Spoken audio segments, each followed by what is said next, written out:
Donc déjà, on va refaire un point historique sur les ETF en crypto-monnaie. Donc ils ont été lancés l'année dernière, en février exactement, avec l'IBIT de BlackRock notamment.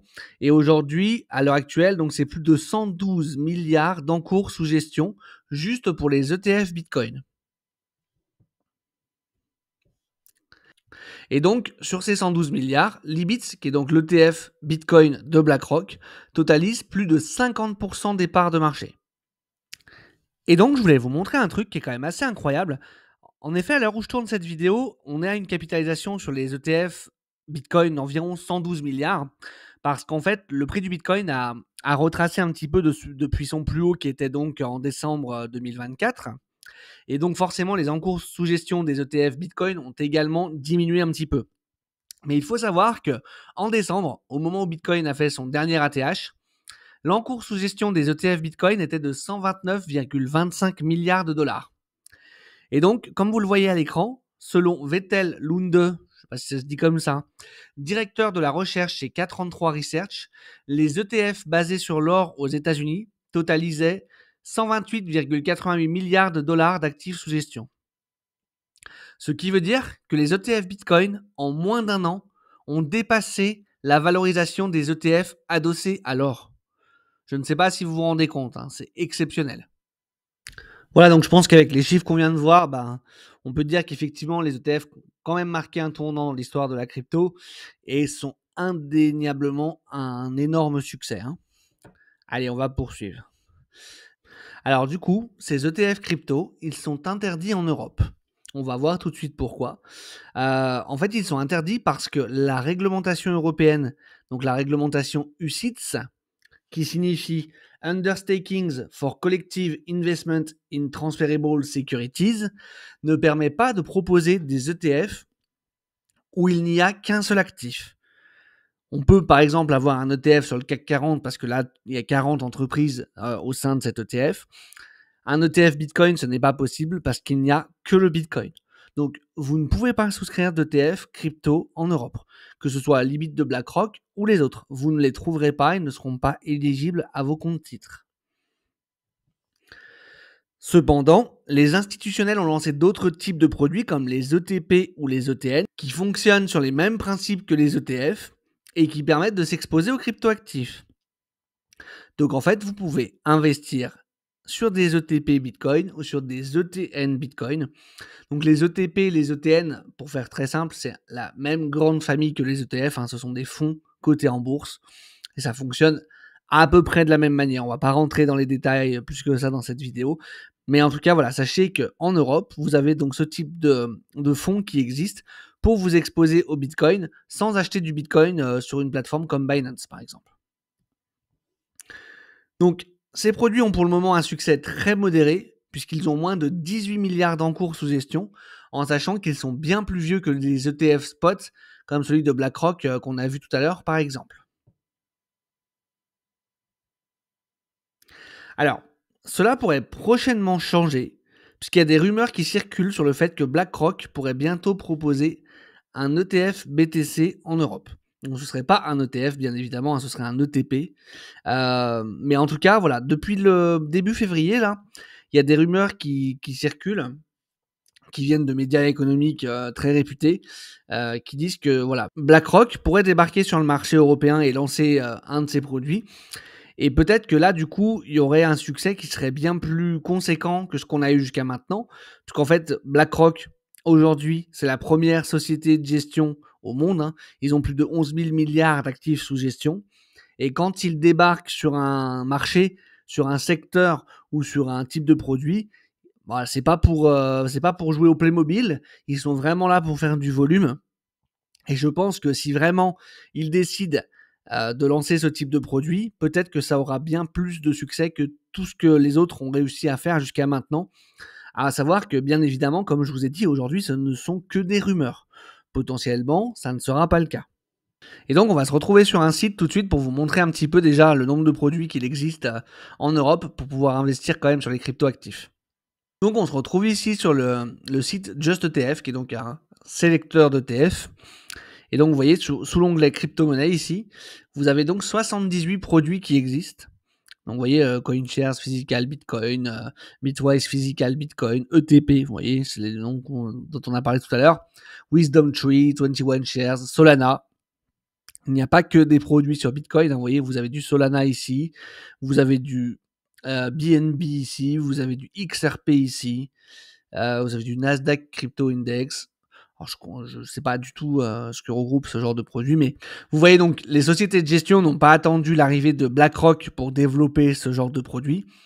Néanmoins, comme je vous ai dit, ça a un succès qui est très très modéré, et je pense que si BlackRock décide réellement de débarquer avec un produit de ce type-là, potentiellement on va avoir une croissance des volumes qui devrait être assez exponentielle, parce qu'encore une fois, quand BlackRock débarque sur un secteur comme celui-ci, c'est pour faire du volume. C'est pas juste pour dire, voilà, nous on a lancé aussi notre produit. C'est vraiment pour faire en sorte qu'il y ait des capitaux qui rentrent et pour faire en sorte que ça développe tout le secteur. Voilà, donc maintenant on va aller voir un petit peu quelles sont donc les caractéristiques de ces produits. Donc là, j'ai mis caractéristiques des ETF, mais bien évidemment, ça regroupe également les ETP et les ETN.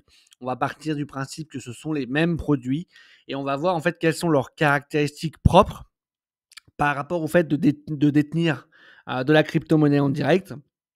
On va voir dans un premier temps ce qui peut être considéré un petit peu comme un avantage par rapport à la crypto-monnaie en direct, et dans un second temps, on verra des éléments qui peuvent plus être considérés comme des inconvénients par rapport à la détention de crypto en direct. Et puis on fera ensuite la même chose sur le mode de détention crypto classique, en direct. Alors, le principal avantage pour moi donc des ETF, ETP, ETN, c'est leur facilité d'accès. Aujourd'hui, par exemple pour le marché américain, parce que c'est quand même là que ça s'est beaucoup développé, les Américains ont l'habitude d'investir énormément en bourse, donc ils ont déjà tous l'équivalent de ce qu'on a comme compte titre chez nous. Et en fait, ils ont juste à aujourd'hui passer un coup de téléphone à leur banquier, à leur broker, pour acheter ces ETF Bitcoin. En fait, ils n'ont pas à ouvrir de nouveaux comptes ailleurs, de s'enregistrer sur de nouvelles plateformes, de faire leurs documents d'identité, etc. Ils ont leur broker qui leur achète leurs actions et leur passe un coup de téléphone, ils achètent des ETF Bitcoin. Ça, pour moi, c'est la principale force aujourd'hui des ETF par rapport à la détention de crypto en direct, où là, il va falloir aller se créer un compte sur une plateforme, faire son KYC, etc. Tout ça, pas à le faire avec les ETF. On n'a pas non plus de questions à se poser sur la sécurité. C'est-à-dire qu'en fait, on va donner nos fonds à une société de gestion dans un ETF. Et en fait, c'est la société de gestion qui va sécuriser les fonds, qui va faire ce qu'il y a à faire. Par rapport aux crypto-actifs en direct, où potentiellement il faut une ledger, un MetaMask en fonction de ce qu'on veut faire, etc., c'est beaucoup, beaucoup plus simple. En Europe, la fiscalité sur les crypto-monnaies n'est pas encore très claire. Je pense qu'aux États-Unis, c'est encore un peu pareil. Ça risque de se préciser dans les prochains temps avec l'arrivée de Donald Trump au pouvoir. Mais l'avantage du coup de passer par des produits comme les ETF, c'est que du coup là, vous avez la fiscalité des valeurs mobilières.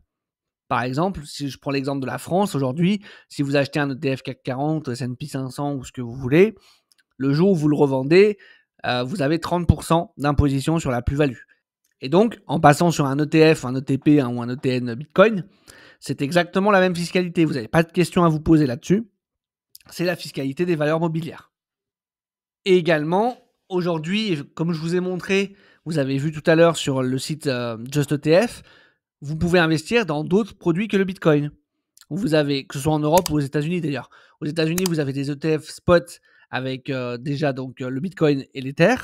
Et on en a d'autres qui vont arriver normalement dans les prochains temps. Il y a eu des demandes qui ont été faites sur le Dogecoin, sur XRP, sur Solana. Voilà, ce genre de coin-là. Et sur les ETP, vous voyez que ça existe déjà. On a vu tout à l'heure qu'il y avait XRP, qu'il y avait BNB. Donc vous pouvez déjà vous exposer à d'autres crypto-monnaies que le Bitcoin et l'Ether. Et je pense que plus le temps va passer et plus il y aura de cryptos qui seront éligibles à ce genre de produits. Donc on va passer maintenant au point que je considère plutôt comme des désavantages pour les ETF. Alors le premier, et peut-être le principal, vous n'êtes pas propriétaire de l'actif sous-jacent. Quand vous achetez vos bitcoins sur Binance et qu'ensuite vous les transférez sur votre ledger pour les conserver, vos bitcoins ils sont à vous, ils sont dans votre poche et personne ne peut les toucher.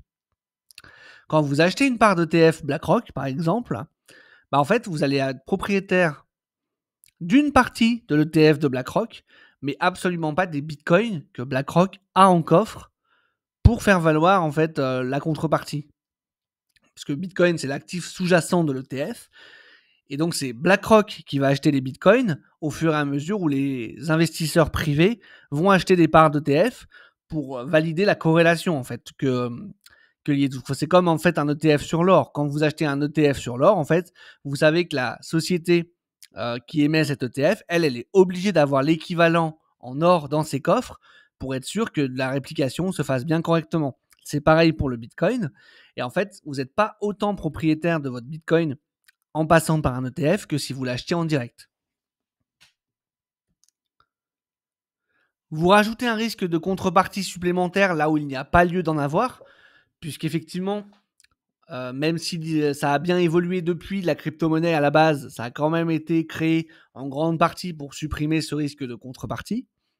Parce qu'effectivement, demain, alors c'est sûr que là on parle de BlackRock, on parle de Fidelity, on parle des plus grosses sociétés de gestion du monde qui proposent ce genre de produits, mais bon, on ne sait jamais ce qui peut arriver. Et si demain l'une de ces sociétés fait faillite, eh ben potentiellement ça va être très très compliqué de récupérer vos fonds. Alors qu'encore une fois, vous avez votre Bitcoin sur votre ledger dans votre poche. Alors, toutes les sociétés du monde peuvent faire faillite si elles veulent. Ça ne changera pas que vous avez votre Bitcoin sur votre ledger et que personne ne peut y toucher. Donc voilà. Vous avez des horaires de cotation qui sont limités, puisque effectivement, donc c'est des fonds cotés en bourse comme les actions, comme les ETF classiques. Et donc, ils se négocient uniquement pendant les horaires d'ouverture des marchés. Donc le week-end, vous ne pouvez pas faire d'opération sur vos ETF Bitcoin, par exemple. Alors que si vous avez votre Bitcoin en direct, Bitcoin, il est coté tout le temps, lui 24 heures sur 24, 7 jours sur 7. Et même un dimanche soir à minuit, vous pouvez vendre vos Bitcoins si vous avez décidé de le faire. Ce que vous ne pouvez pas faire si vous avez un ETF exposé sur le Bitcoin. Il faudra attendre que les marchés ouvrent pour pouvoir faire vos opérations. Alors en réalité, vous pouvez programmer vos ordres. Maintenant, ça se fait de plus en plus. En revanche, ils ne seront exécutés, c'est-à-dire que votre opération, elle passera uniquement quand le marché sera ouvert. Également, si vous avez un ETF Bitcoin et que demain vous décidez de le vendre pour prendre des bénéfices, par exemple, ça déclenchera forcément un événement fiscal. C'est-à-dire que là, vous aurez, admettons, vous avez acheté pour 1000 euros d'ETF, vous êtes à 1500 euros, vous vendez, vous avez 500 euros de plus-value. Si vous êtes en France, vous aurez donc 30% de fiscalité sur les 500 euros de plus-value que vous avez faites. Alors que si vous avez vos bitcoins en direct, vous avez le choix de vendre vos bitcoins contre des stablecoins. Si vous ne savez pas ce qu'est un stablecoin, je vous invite à regarder la vidéo qui s'affiche dans le coin en haut à droite de votre écran.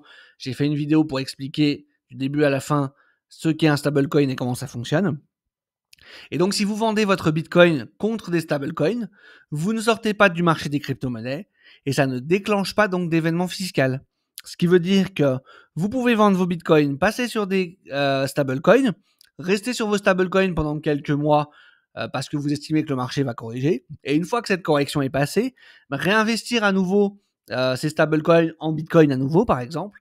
Et donc, les plus-values que vous avez faites, vous pouvez les réinvestir sans jamais avoir à payer d'impôts tant que vous ne convertissez pas en fait de crypto en monnaie fiat, c'est-à-dire en euros ou en dollars. Vous avez cette possibilité-là au sein du marché crypto et vous ne l'avez pas, bien évidemment, si vous passez par des ETF. Et enfin, sur des ETF comme sur tout fonds, vous avez des frais de gestion. Alors l'avantage des ETF, c'est que les frais de gestion sont relativement faibles. On parle de 0,25, 0,30, même si des fois ça peut aller au-delà. Mais tout de même, chaque année, vous allez avoir des frais de gestion qui seront pris sur votre encours. Vous n'allez même pas vous en rendre compte parce qu'en fait, la société de gestion, elle ne va pas vous envoyer une facture, elle va juste le prélever sur votre performance. Et année après année, c'est quelque chose que vous allez payer. Alors qu'encore une fois, si vous achetez votre Bitcoin en direct, une fois que vous l'avez, vous l'avez. Effectivement, vous allez payer des frais de passage d'ordre, c'est-à-dire quand vous allez acheter, quand vous allez vendre, mais c'est exactement la même chose sur les ETF, sauf qu'en plus, du coup, sur les ETF, vous avez ces fameux frais de gestion annuels qui sont reversés, du coup, à la société de gestion qui gère cet ETF. C'est leur rémunération, en fait, concrètement.